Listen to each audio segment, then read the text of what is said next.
પાઠ 10 વલાઈની અવકાશી સફર.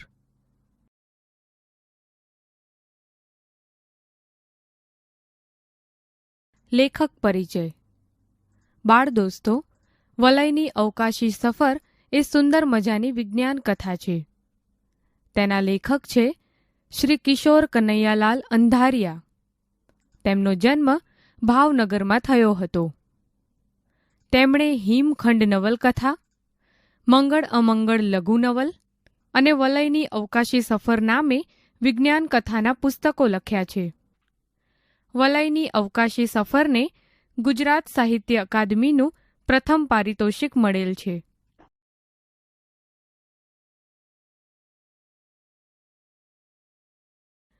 શાળાઓમાં ઉનાળુ વેકેશન પડી ગયું હતું.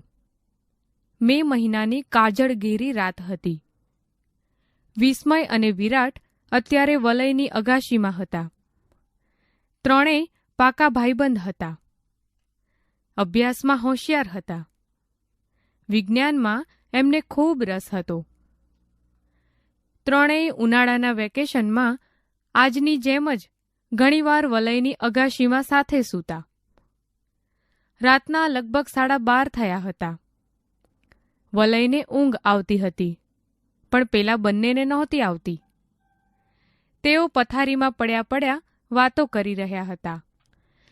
ત્યાં જ વિસ્મયનું ધ્યાન આકાશમાં પ્રકાશિત એક લાલ ટપકા તરફ ગયું, જે નીચેની તરફ આવી રહ્યું હતું. તેણે બંનેને હાથથી ઇશારો કરી ત્યાં જોવા કહ્યું. વલય બોલી ઉઠ્યો, અરે, આ વગર દિવાળીએ રોકેટ કોણે ફોડ્યું વળી?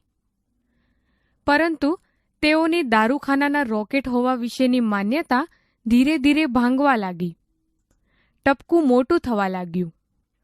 જેમ જેમ નજીક આવતું ગયું એમ તેનો રાતા રંગનો પ્રકાશ પણ વધુ લાગવા માંડ્યો. એની આસપાસનો આકાશનો વિસ્તાર ઝળહળી ઉઠ્યો. આ ચમકતો પદાર્થ જમીનથી નજીક પહોંચી ગયો. વલયના ઘરની પાછળના ભાગે મોટું મેદાન હતું, જ્યાં દિવસે તેઓ ક્રિકેટ રમતા. એ લાલ રંગધારી પ્રકાશિત આકાર ધીરે ધીરે આ મેદાન પર ઉતર્યો. જોવાનું એ હતું કે એનો કોઈ અવાજ નહોતો. રાત્રિની નીરવ શાંતિમાં આ વિચિત્ર ઘટના જોઈ તેઓ અચંબામાં પડી ગયા. એનો રાતો પ્રકાશ અગાશીમાં એમના સુધી પહોંચતો હતો. એક અજ્ઞાત ડરથી તેઓ ક્ષણવાર એકબીજા સાથે કંઈ બોલી ન શક્યા. આખરે વિરાટ ધીમા ભયભીત અવાજે બોલ્યો, આવું મોટું પ્રકાશિત ગોળા જેવું શું હશે? ને અત્યારે વળી અહીં? વિસ્મયે તેનો હાથ હાથમાં લઈ કહ્યું, ગભરાતો નહીં. મારું અનુમાન છે આ કોઈ બીજા ગ્રહનું યાન લાગે છે. આપણા રોકેટ કે સ્પેસ શટલ જેવું, પરંતુ એથી કેટલાય ગણું વધુ આધુનિક. વલયે બીજો વિચાર આપ્યો, હું નીચે જઈ મારા મમ્મી પપ્પા અને કાકાને જગાડું. વિરાટે તેને અટકાવી કહ્યું, એવું તો ન જ કરાય, કારણ મોટાઓ આપણે માનીએ તેટલા નીડર નથી હોતા. બીજું, એ ડરના માર્યા આપણને પણ કંઈ કરતા અટકાવશે. એકબીજાના હાથ પકડી તેઓ અગાશી પરથી બહારના દાદરથી નીચે ઉતર્યા. ત્રણેયના મનમાં થોડો ભય હતો અને સાથે ઘણી બધી જિજ્ઞાસા પણ. ધીમા પણ મક્કમ પગલે એ આગળ ચાલ્યા. રાતા રંગથી જડાહળા આ રચના પાસે પહોંચ્યા ને ધ્યાનથી જોયું. તેનો આકાર લંબગોળ ઈંડા જેવો હતો. આસપાસ ન વર્ણવી શકાય તેવી વિચિત્ર વાસ આવતી હતી. એટલામાં કોઈ જોવા ન મળ્યું. તેથી તેઓએ એની ફરતે ચક્કર મારી નિરીક્ષણ કર્યું. ક્યાંય દરવાજો કે બારી જેવું નજરે નહોતું પડતું. જાણે એક અખંડ રચના. અચાનક ભર ઉનાળાની રાત્રિએ રૂમમાં એસી ફૂલ કરી નાખ્યું હોય એવી કડકડાતી ભરી ઠંડીનો અનુભવ થવા લાગ્યો. ને અંડાકાર યાનમાં કંઈ ફેરફાર થયો. કમળની પાંદડીઓની જેમ ચારેય દિશામાં ખુલી ગયું. હજુ એ કંઈક વિચારે તે પહેલાં બીજી જ ક્ષણે એ કોઈપણ જાતના અવાજ વગર બંધ થઈ ગયું. નવાઈની વાત એ હતી, હવે તેઓ એની અંદર હતા. અંદર પણ રાતો પ્રકાશને આ ઠંડી. ત્રણેયનો ફફડાટ વધી ગયો. એક થડકારો અનુભવાયો. તેમણે એકબીજા સામે જોયું.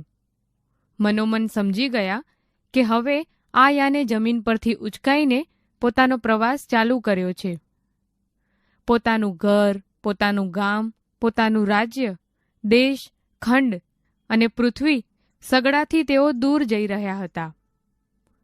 થોડો વાઇબ્રેશન સિવાય કશો અવાજ નહોતો. બહાર કંઈ જોઈ શકાય એવી વ્યવસ્થા નહોતી.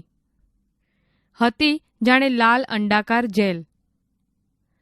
ત્રણેય એટલું તો સમજી ગયા હતા કે આ કોઈ પરગ્રહવાસીઓનું સ્વયં સંચાલિત યાન છે અને તેઓ હવે એમના કેદી છે. કોણ જાણે કેટલા કલાકો વીત્યા હશે અહીં પહોંચવામાં.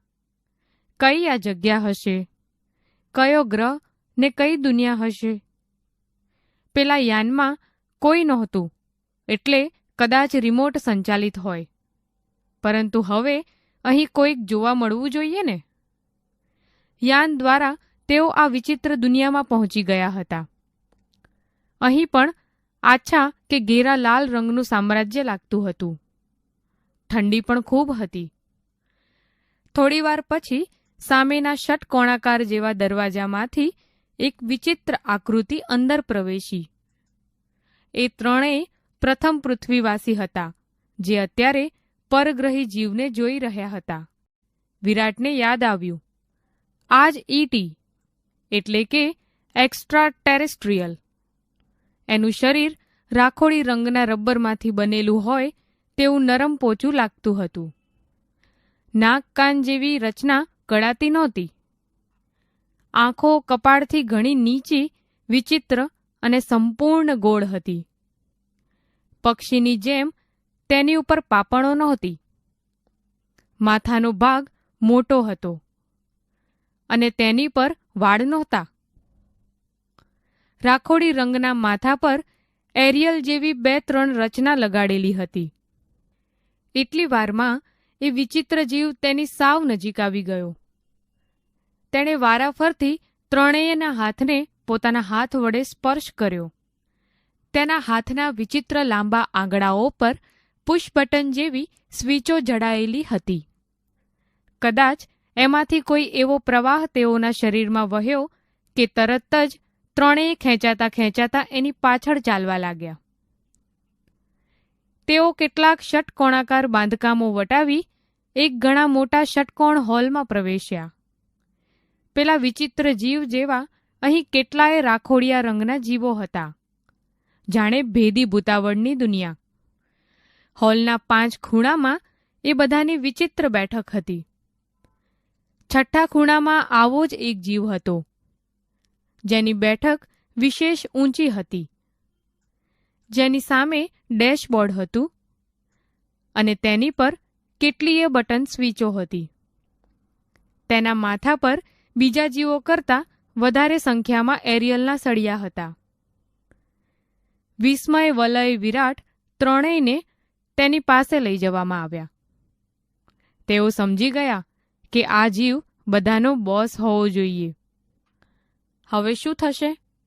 તેઓને મારી નાખશે કે ગુલામ તરીકે અહીંયા રાખશે?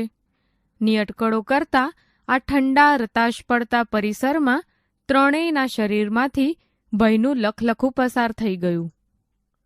બોસ લાગતા પરગ્રહીએ તેઓની તરફ નજર માંડી અને પિયાનો વગાડતો હોય એમ ડેશબોર્ડ પર આંગળીઓ ફેરવવા માંડી. જેવી આંગળી અટકી કે એ કંટ્રોલ બોર્ડની સ્પીકર જેવી રચનામાંથી અંગ્રેજીમાં અવાજ આવ્યો. અલબત્ત એ અવાજ યાંત્રિક હોય એમ લાગ્યું. પૃથ્વીવાસીઓ, અમારે તમારું અપહરણ કરવું પડ્યું છે. અમે અહીંથી પૃથ્વી પર જે યાન મોકલ્યું હતું તેમાં તમે ઝડપાઈ ગયા. ફરી પાછી પેલાએ આંગળીઓ ફેરવી. વિસ્મય અને વલય સમજી ગયા. આ એક એવી યાંત્રિક રચના લાગતી હતી જે દુભાષિયાનું કામ કરતી હતી અને તેની ભાષાનું અંગ્રેજીમાં રૂપાંતર કરી સંભળાવતી હતી. આગળ સંભળાયું. તમે અત્યારે સૂર્યમાળાના 6થા ગ્રહ શનિના ઉપગ્રહો પૈકીના ટીટાન નામના ચંદ્ર પર છો. અહીં માત્ર મારું સામ્રાજ્ય ચાલે છે. તમારા કરતાં અમારી આ નાનકડી દુનિયા ઘણી આગળ છે. વલયને વિચાર આવ્યો. તે મનમાં અંગ્રેજીમાં વાક્ય ગોઠવી પછી બોલ્યો, પણ અહીં માત્ર રાતો પ્રકાશ છે, એમ કેમ છે? થોડી વારમાં તેમાંથી વિચિત્ર યાંત્રિક અવાજ આવ્યા. પછી બોસનો ઉત્તર સંભળાયો. શનિના ગ્રહ ફરતા વલયો છે એ તો તમે પૃથ્વીવાસી પણ જાણતા હશો. એમાંના 2 વલયોમાંથી સૂર્યપ્રકાશ પરાવર્તન અને વક્રીભવન પામી એવી રીતે અમારી આ દુનિયા પર આવે છે કે માત્ર મોટી તરંગ લંબાઈ ધરાવતો લાલ રંગ જ અહીં પહોંચે. અમારે મન તો આ જ પ્રકાશ, બીજો પ્રકાશ ક્યારેય જોયો નથી અને અમે તેને સહી શકીએ કે કેમ એ પણ ખબર નથી. બીજી વાત, તમને અને તમારા જેવા બીજા માનવોના અપહરણ કરી અમે તમારા ગ્રહ પર એ ઝાંસા ચિઠ્ઠી મોકલવા માંગીએ છીએ કે આખી પૃથ્વી પર જેટલો યુરેનિયમ ધાતુનો જથ્થો છે એ અમને આપી દો. અમારું એ મુખ્ય બળતણ છે અને અહીંની જમીનમાંથી તે મળતું નથી. ધારો કે એમ ન કરવામાં આવે તો? વિરાટે પ્રશ્ન કર્યો. તો અમે પૃથ્વી પરની સમગ્ર માનવજાતનું નિકંદન કાઢી નાખીશું. ત્રણેય ફફડી ઉઠ્યા. વલયે ઈશારો કરી વિસ્મય અને વિરાટને વધુ નજીક બોલાવ્યા ને પછી કાનમાં કહ્યું. બંનેને તેનો આઈડિયા ખૂબ ગમી ગયો. વલય અગાશીમાં રાત્રે સૂતી વખતે હંમેશા પોતાની પાસે ટોર્ચ રાખતો હતો. એ બેટરી યાનમાં જતી વખતે માંડ માંડ પોતાના ખિસ્સામાં સંતાડી રાખી હતી. તરત તેણે એ કાઢી અને ઓન કરી. તેનો સફેદ પ્રકાશિત શેરડો પેલા બોસ પર નાખ્યો.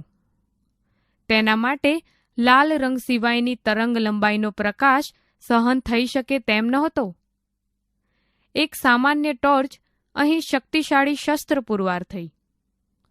તેનો રબ્બરિયો રાખોડી દેહ આ રાતા રંગના પ્રકાશમાં જ વિકાસ પામ્યો હતો. તરત એને આ સફેદ પ્રકાશથી બળતરા થવા લાગી. એના દેહમાંથી યાંત્રિક અવાજો આવવા લાગ્યા અને એનું રબ્બરિયું પોચું શરીર ઓગળવા લાગ્યું. હવે ત્રણેયના જીવમાં જીવ આવ્યો. ત્યાં સુધીમાં વિચિત્ર જીવોમાં મોટી ભાગદોડ મચી ગઈ. બોસના તો ત્યાં જ રામ રમી ગયા. ક્ષણવારમાં બાજી આ ત્રણેય મિત્રોના હાથમાં આવી ગઈ. તેમણે અંગ્રેજીમાં કંટ્રોલ બોર્ડના માધ્યમ વડે તે જીવોને ધમકી આપી અને પોતાને તાત્કાલિક પૃથ્વી પર પાછા જવા માટે યાનની વ્યવસ્થા કરવા કહ્યું. ખૂબ જ ભયભીત થયેલા ઉપગ્રહવાસીઓને તરત જ તેમણે યાનમાં બેસાડી દીધા અને યાન પૃથ્વી સુધી પહોંચે એ માટે પ્રોગ્રામ્ડ કરી દીધું. ત્રણેય લાલ રંગી આ દુનિયાને અલવિદા કરી. વલયે પોતાની બેટરી ફરી હાથમાં લીધી અને અગાશીમાં સૂતેલા વલયને એના મમ્મી ઢંઢોળતા હતા. ઉઠને, જો કેટલો દિવસ ચડી ગયો. તારા 2 ભાઈબંધ ક્યારના ઉઠીને એના ઘરે ચાલ્યા ગયા ને આમ બેબાકડો થઈ બેટરીને હાથમાં લઈ શું કરે છે? કોઈ સપનું તો નથી જોયું ને? શાળાઓમાં ઉનાળુ વેકેશન પડી ગયું હતું. મે મહિનાની કાજળઘેરી રાત હતી. વિસ્મય અને વિરાટ અત્યારે વલયની અગાશીમાં હતા. ત્રણેય પાકા ભાઈબંધ હતા. અભ્યાસમાં હોશિયાર હતા. વિજ્ઞાનમાં એમને ખૂબ રસ હતો. ત્રણેય ઉનાળાના વેકેશનમાં આજની જેમ જ ઘણીવાર વલયની અગાશીમાં સાથે સૂતા. રાતના લગભગ 12:30 થયા હતા. વલયને ઊંઘ આવતી હતી, પણ પેલા બંનેને નહોતી આવતી. તેઓ પથારીમાં પડ્યા પડ્યા વાતો કરી રહ્યા હતા. ત્યાં જ વિસ્મયનું ધ્યાન આકાશમાં પ્રકાશિત એક લાલ ટપકા તરફ ગયું, જે નીચેની તરફ આવી રહ્યું હતું. તેણે બંનેને હાથથી ઇશારો કરી ત્યાં જોવા કહ્યું. વલય બોલી ઉઠ્યો, અરે, આ વગર દિવાળીએ રોકેટ કોણે ફોડ્યું વળી? પરંતુ તેઓની દારૂખાનાના રોકેટ હોવા વિશેની માન્યતા ધીરે ધીરે ભાંગવા લાગી. ટપકું મોટું થવા લાગ્યું. જેમ જેમ નજીક આવતું ગયું એમ તેનો રાતા રંગનો પ્રકાશ પણ વધુ લાગવા માંડ્યો. એની આસપાસનો આકાશનો વિસ્તાર ઝળહળી ઉઠ્યો. આ ચમકતો પદાર્થ જમીનથી નજીક પહોંચી ગયો. વલયના ઘરની પાછળના ભાગે મોટું મેદાન હતું, જ્યાં દિવસે તેઓ ક્રિકેટ રમતા. એ લાલ રંગધારી પ્રકાશિત આકાર ધીરે ધીરે આ મેદાન પર ઉતર્યો. જોવાનું એ હતું કે એનો કોઈ અવાજ નહોતો. રાત્રિની નીરવ શાંતિમાં આ વિચિત્ર ઘટના જોઈ તેઓ અચંબામાં પડી ગયા. એનો રાતો પ્રકાશ અગાશીમાં એમના સુધી પહોંચતો હતો. એક અજ્ઞાત ડરથી તેઓ ક્ષણવાર એકબીજા સાથે કંઈ બોલી ન શક્યા. આખરે વિરાટ ધીમા ભયભીત અવાજે બોલ્યો, આ આવું મોટું પ્રકાશિત ગોળા જેવું શું હશે ને અત્યારે વળી અહીં? વિસ્મયે તેનો હાથ હાથમાં લઈ કહ્યું, ગભરાતો નહીં, મારું અનુમાન છે આ કોઈ બીજા ગ્રહનું યાન લાગે છે. આપણા રોકેટ કે સ્પેસ શટલ જેવું, પરંતુ એથી કેટલુંય ઘણું વધુ આધુનિક. વલયે બીજો વિચાર આપ્યો. હું નીચે જઈ મારા મમ્મી પપ્પા અને કાકાને જગાડું? વિરાટે તેને અટકાવી કહ્યું, એવું તો ન જ કરાય, કારણ મોટાઓ આપણે માનીએ તેટલા નીડર નથી હોતા. બીજું એ ડરના માર્યા આપણને પણ કંઈ કરતા અટકાવશે. એકબીજાના હાથ પકડી તેઓ અગાશી પરથી બહારના દાદરથી નીચે ઉતર્યા. ત્રણેયના મનમાં થોડો ભય હતો અને સાથે ઘણી બધી જિજ્ઞાસા પણ. ધીમા પણ મક્કમ પગલે એ આગળ ચાલ્યા. રાતા રંગથી જડાહળા આ રચના પાસે પહોંચ્યા ને ધ્યાનથી જોયું. તેનો આકાર લંબગોળ ઈંડા જેવો હતો. આસપાસ ન વર્ણવી શકાય તેવી વિચિત્ર વાસ આવતી હતી. એટલામાં કોઈ જોવા ન મળ્યું. તેથી તેઓએ એની ફરતે ચક્કર મારી નિરીક્ષણ કર્યું. ક્યાંય દરવાજો કે બારી જેવું નજરે નહોતું પડતું. જાણે એક અખંડ રચના. અચાનક ભર ઉનાળાની રાત્રિએ રૂમમાં એસી ફૂલ કરી નાખ્યું હોય એવી કડકડાતી ભરી ઠંડીનો અનુભવ થવા લાગ્યો. ને અંડાકાર યાનમાં કંઈ ફેરફાર થયો. કમળની પાંદડીઓની જેમ ચારેય દિશામાં ખુલી ગયું. હજુ એ કંઈક વિચારે તે પહેલાં બીજે જ ક્ષણે એ કોઈપણ જાતના અવાજ વગર બંધ થઈ ગયું. નવાઈની વાત એ હતી, હવે તેઓ એની અંદર હતા. અંદર પણ રાતો પ્રકાશને આ ઠંડી. ત્રણેયનો ફફડાટ વધી ગયો. એક થડકારો અનુભવાયો. તેમણે એકબીજા સામે જોયું. મનોમન સમજી ગયા કે હવે આ યાને જમીન પરથી ઉચકાઈને પોતાનો પ્રવાસ ચાલુ કર્યો છે. પોતાનું ઘર, પોતાનું ગામ, પોતાનું રાજ્ય, દેશ, ખંડ અને પૃથ્વી સગડાથી તેઓ દૂર જઈ રહ્યા હતા.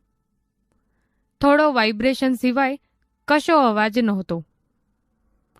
બહાર કંઈ જોઈ શકાય એવી વ્યવસ્થા નહોતી. હતી જાણે લાલ અંડાકાર જેલ. ત્રણેય એટલું તો સમજી ગયા હતા કે આ કોઈ પરગ્રહવાસીઓનું સ્વયં સંચાલિત યાન છે અને તેઓ હવે એમના કેદી છે. કોણ જાણે કેટલા કલાકો વીત્યા હશે અહીં પહોંચવામાં. કઈ આ જગ્યા હશે? કયો ગ્રહ ને કઈ દુનિયા હશે? પેલા યાનમાં કોઈ નહોતું, એટલે કદાચ રિમોટ સંચાલિત હોય, પરંતુ હવે અહીં કોઈક જોવા મળવું જોઈએ ને. યાન દ્વારા તેઓ આ વિચિત્ર દુનિયામાં પહોંચી ગયા હતા. અહીં પણ આછા કે ઘેરા લાલ રંગનું સામ્રાજ્ય લાગતું હતું. ઠંડી પણ ખૂબ હતી. થોડીવાર પછી સામેના ષટકોણાકાર જેવા દરવાજામાંથી એક વિચિત્ર આકૃતિ બહાર આવી. એ ત્રણેય પ્રથમ પૃથ્વીવાસી હતા, જે અત્યારે પરગ્રહી જીવને જોઈ રહ્યા હતા. વિરાટને યાદ આવ્યું, આ જ ઈટી એટલે કે એક્સ્ટ્રા ટેરેસ્ટ્રીયલ. એનું શરીર રાખોડી રંગના રબરમાંથી બનેલું હોય તેવું નરમ પોચું લાગતું હતું. નાક કાન જેવી રચના કળાતી નહોતી. આંખો કપાળથી ઘણી નીચી, વિચિત્ર અને સંપૂર્ણ ગોળ હતી. પક્ષીની જેમ તેની ઉપર પાપણો નહોતી. માથાનો ભાગ મોટો હતો અને તેની પર વાળ નહોતા. રાખોડી રંગના માથા પર એરિયલ જેવી 2-3 રચના લગાડેલી હતી. એટલી વારમાં એ વિચિત્ર જીવ તેઓની સાવ નજીક આવી ગયો. તેણે વારાફરતી ત્રણેયના હાથને પોતાના હાથ વડે સ્પર્શ કર્યો. તેના હાથના વિચિત્ર લાંબા આંગળાઓ પર પુશ બટન જેવી સ્વીચો જડાયેલી હતી. કદાચ એમાંથી કોઈ એવો પ્રવાહ તેઓના શરીરમાં વહ્યો કે તરત જ ત્રણેય ખેંચાતા ખેંચાતા એની પાછળ ચાલવા લાગ્યા. તેઓ કેટલાક ષટકોણાકાર બાંધકામો વટાવી એક ઘણા મોટા ષટકોણ હોલમાં પ્રવેશ્યા. પેલા વિચિત્ર જીવ જેવા અહીં કેટલાય રાખોડિયા રંગના જીવો હતા, જાણે ભેદી ભૂતાવળની દુનિયા. હોલના 5 ખૂણામાં એ બધાની વિચિત્ર બેઠક હતી. છઠ્ઠા ખૂણામાં આવો જ એક જીવ હતો, જેની બેઠક વિશેષ ઊંચી હતી, જેની સામે ડેશબોર્ડ હતું અને તેની પર કેટલીય બટન સ્વીચો હતી. તેના માથા પર બીજા જીવો કરતાં વધારે સંખ્યામાં એરિયલના સળિયા હતા. વિસ્મય, વલય, વિરાટ ત્રણેયને તેની પાસે લઈ જવામાં આવ્યા. તેઓ સમજી ગયા કે આ જીવ બધાનો બોસ હોવો જોઈએ. હવે શું થશે? તેઓને મારી નાખશે કે ગુલામ તરીકે અહીંયા રાખશે? ની અટકળો કરતા આ ઠંડા રતાશ પડતા પરિસરમાં ત્રણેયના શરીરમાંથી ભયનું લખલખું પસાર થઈ ગયું. બોસ લાગતા પરગ્રહીએ તેઓની તરફ નજર માંડી અને પિયાનો વગાડતો હોય એમ ડેશબોર્ડ પર આંગળીઓ ફેરવવા માંડી. જેવી આંગળી અટકી કે એ કંટ્રોલ બોર્ડની સ્પીકર જેવી રચનામાંથી અંગ્રેજીમાં અવાજ આવ્યો. અલબત્ત એ અવાજ યાંત્રિક હોય એમ લાગ્યું. પૃથ્વીવાસીઓ, અમારે તમારું અપહરણ કરવું પડ્યું છે. અમે અહીંથી પૃથ્વી પર જે યાન મોકલ્યું હતું તેમાં તમે ઝડપાઈ ગયા. ફરી પાછી પેલાએ આંગળીઓ ફેરવી. વિસ્મય અને વલય સમજી ગયા. આ એક એવી યાંત્રિક રચના લાગતી હતી જે દુભાષિયાનું કામ કરતી હતી અને તેની ભાષાનું અંગ્રેજીમાં રૂપાંતર કરી સંભળાવતી હતી. આગળ સંભળાયું. તમે અત્યારે સૂર્યમાળાના છઠ્ઠા ગ્રહ શનિના ઉપગ્રહો પૈકીના ટીટાન નામના ચંદ્ર પર છો. અહીં માત્ર મારું સામ્રાજ્ય ચાલે છે. તમારા કરતા અમારી આ નાનકડી દુનિયા ઘણી આગળ છે. વલયને વિચાર આવ્યો. તે મનમાં અંગ્રેજીમાં વાક્ય ગોઠવી પછી બોલ્યો. પણ અહીં માત્ર રાતો પ્રકાશ છે, એમ કેમ છે?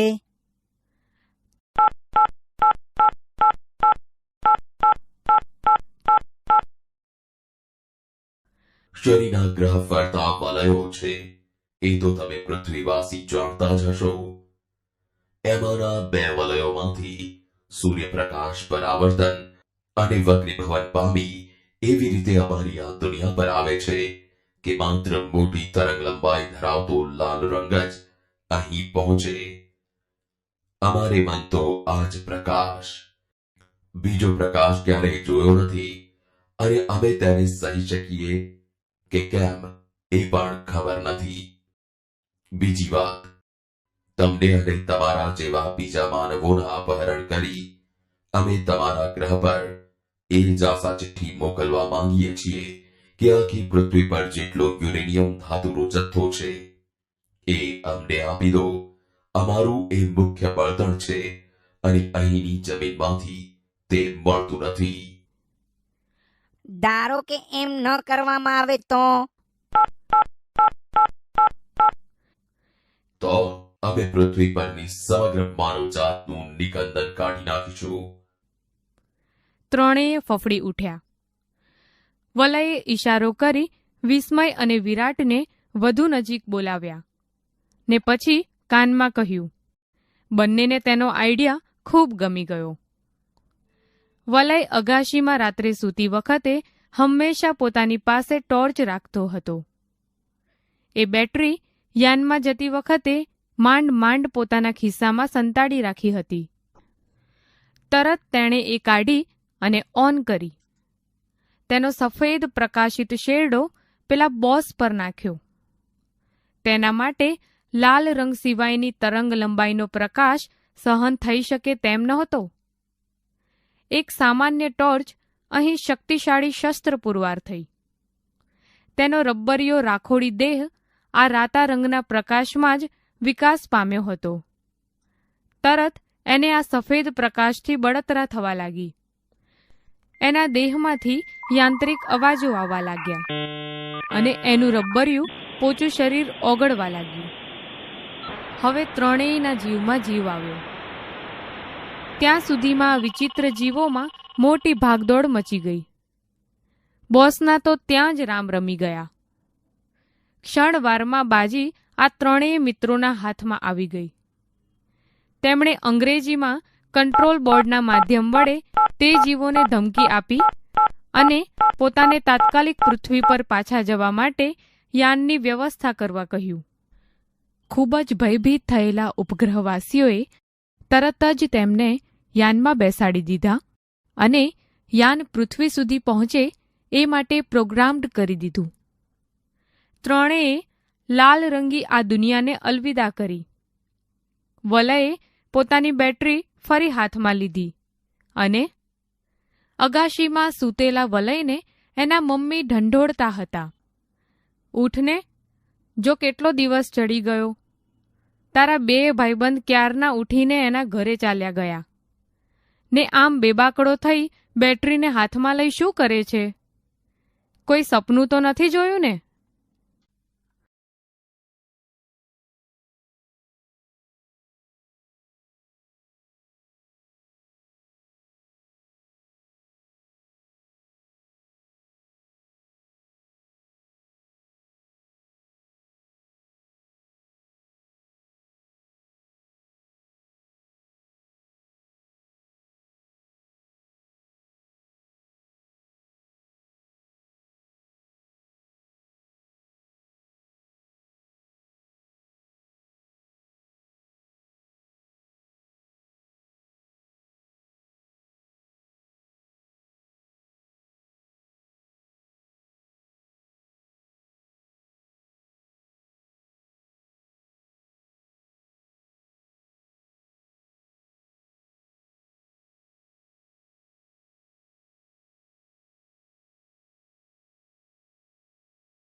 ભાષા સજ્જતા.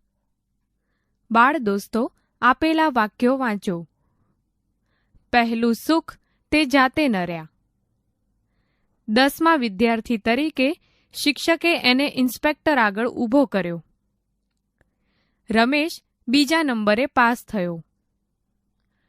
દોડ સ્પર્ધામાં તેનો 3જો નંબર આવ્યો. અહીં આપવામાં આવેલા વાક્યોમાં પહેલું, 10મા, બીજા અને ત્રીજા એ વિશેષણ ક્રમ દર્શાવે છે. એટલે કે ક્રમ દર્શાવતા વિશેષણને ક્રમવાચક વિશેષણ કહેવામાં આવે છે.